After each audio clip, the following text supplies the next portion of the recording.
সুন্দরবনের কুমিরমারি আর বাগনা গ্রাম।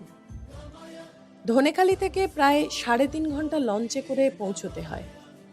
কলকাতাও এদের কাছে সুদূর। জলপথ ছাড়া কোনো মাধ্যম নেই যে তাদের কাছে পৌঁছানো যায়। শীততাপ নিয়ন্ত্রিত ঘরের মধ্যে থেকে টেবিলে রাখা মানি প্ল্যান্টের পাশে যখন প্লেটে খাওয়ার আর আলমারি ভরা শাড়ি জামা কাপড় থাকে, তখন বাইরের ঝড় বৃষ্টিমাখা দিনে মনের মধ্যে কবিতার জন্ম নেয়। কিন্তু যখন হেলে পড়া বাড়ির দেওয়াল আর পা ডোবা জলে ডুবে যায় ঘরের উনুন, তখন সেই একই দিনে যা জন্ম নেয় তা হলো মানুষের খিদে। তৃষ্ণা মেটানোর জলটাও যখন মেলা ভার, তখন সেই মানুষগুলোর আশা আকাঙ্ক্ষা সব জড়িয়ে পড়ে আমাদের সাথে, আমাদের শহুরে লোকের সাথে। কখন আমরা ঘরের শীততাপ নিয়ন্ত্রিত যন্ত্রটি বন্ধ করে বেরিয়ে আসবো তাদের জন্য।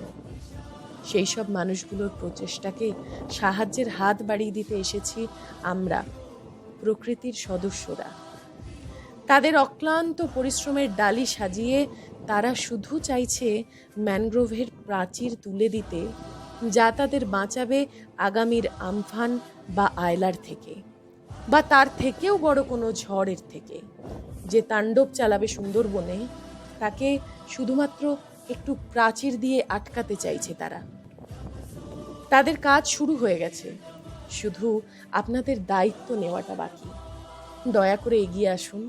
বারবার আবেদন আমাদের, প্রত্যেকে অন্তত 1টি বা 2টি বা 10টি গাছের দায়িত্ব তুলে নিন। তাদের ম্যানগ্রোভের পুনঃস্থাপনে আমাদের গ্রুপের 1700 মেম্বার যদি এগিয়ে আসে, তবেই এই মুখগুলোর হাসির কিছুটা অন্তত ফিরিয়ে দিতে পারি আমরা। দয়া করে এগিয়ে আসুন। প্রকৃতির প্রত্যেকটি মেম্বার যতখানি সম্ভব, যে কটা সম্ভব, গাছের দায়িত্ব নিন। অসংখ্য অসংখ্য ধন্যবাদ যারা পাশে আছেন, এবং তাদেরকেও যারা এগিয়ে আসবেন।